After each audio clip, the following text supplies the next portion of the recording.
Good. Right quarterback win the Heisman Trophy? Hmm. Uh, it was tough, man. That was one of the most difficult um, votes that I've had. Probably since I've been voting.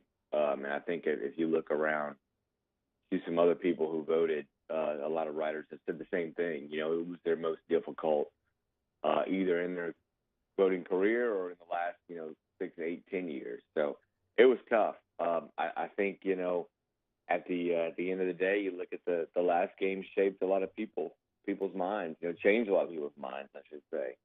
Um, and it's tough for one game to be so big, but when one quarterback struggles and does get injured and plays injured, and that I think that was behind a lot of his struggles. And another quarterback plays almost flawless in championship game that was a must win for his team to get to the playoffs. I don't know. It just I think that one, that one changed a lot of people's minds. I think either one. I hate to be cliche, but I think either one having won the Heisman would have been appropriate. I think they were both worthy of winning the trophy.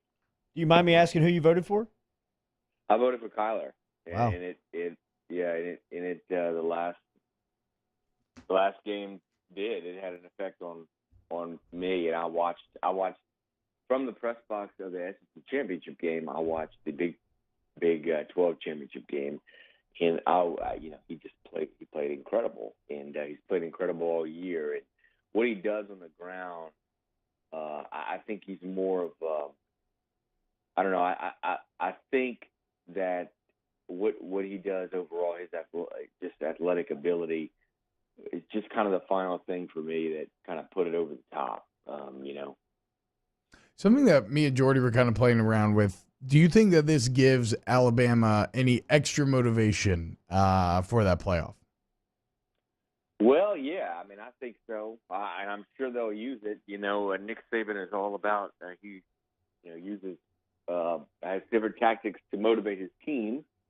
Scott Cochran, the strength coach over there, they use a lot of newspaper clippings in their locker room and things like that. I'm sure that they're going to use this in some way to as motivation for the team. And leading up to the Heisman Trophy, each of these each of these programs ran Heisman campaigns for their own guy, Tua and Kyler. And Tua's campaign was looked at Tua's numbers.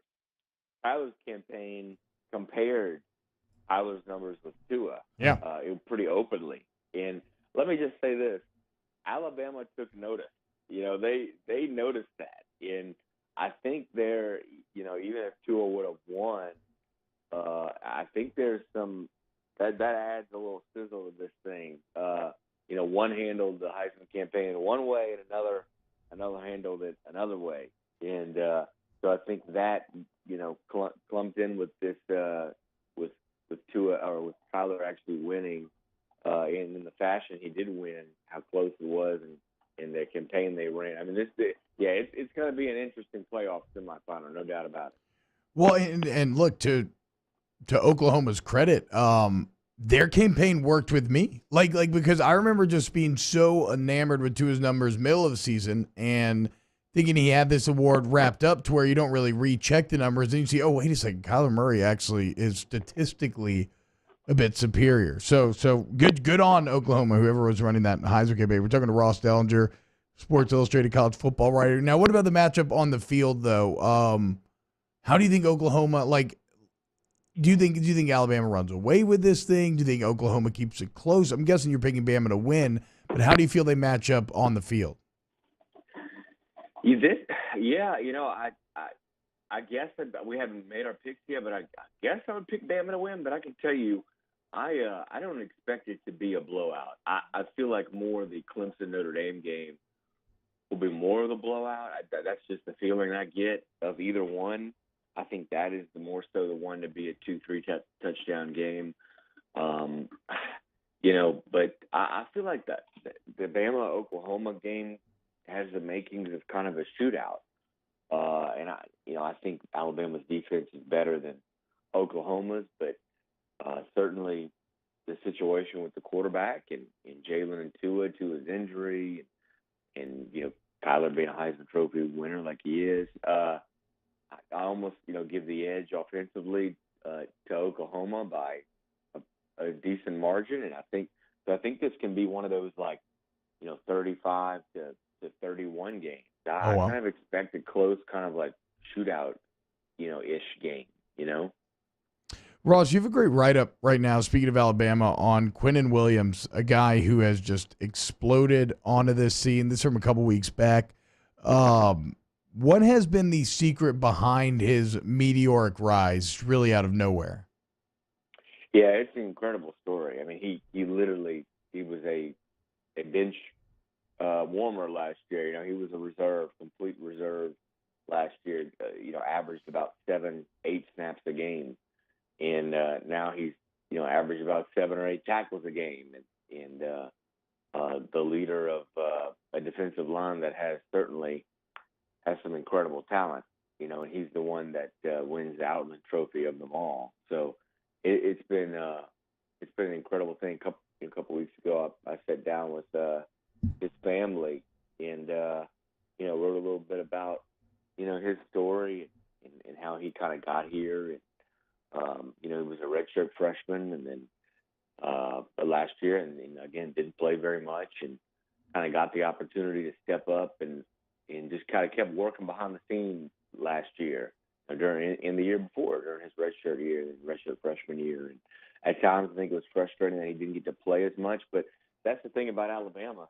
You got a lot of players bench that don't play. A lot of bench guys that probably could start at other places. Yeah. And they go to Alabama, they sit for 2 years, maybe 3 years, and then they get in. I mean, Tua is a good example. He only sat for about a year, but he sat for a year. He could have been starting at most places. It's the same for a lot of positions at Alabama. I had an anonymous quote in that story from another SEC coach who said, you got to wonder how many other, stars do they have? How many other Heisman Trophy winners do they have sitting right now? It's just they stack talent on top of talent. Last one, Ross, we'll get you out of here. Devin White, formed a good relationship with him in covering the program the last 5 years. He was named the Butkus Award winner last week. What'd you think when you heard that story? Well, that is a great ending for Devin. Yeah, I covered pretty much most of his career at LSU and his recruitment. And, he had a little adversity, got a little struggles there in high school with some things off the field, and he kind of rebounded back, and he's just been stellar at LSU. I mean, you talk to anybody, and even off the field, he's just been an incredible example of kind of how to run your life, how to run your career. And so it was great to see. It was really great to see Devin, kind of complete his career with that. And it seems like now, outside of a team championship, he kind of did everything you wanted to do. He led the SEC in tackles and, won the Butkus. And so now it's time to move on, I'm sure. And I don't know, I'm sure he'll announce after the bowl game, but move on to the NFL. And I'm sure he'll one first-round team will be very lucky.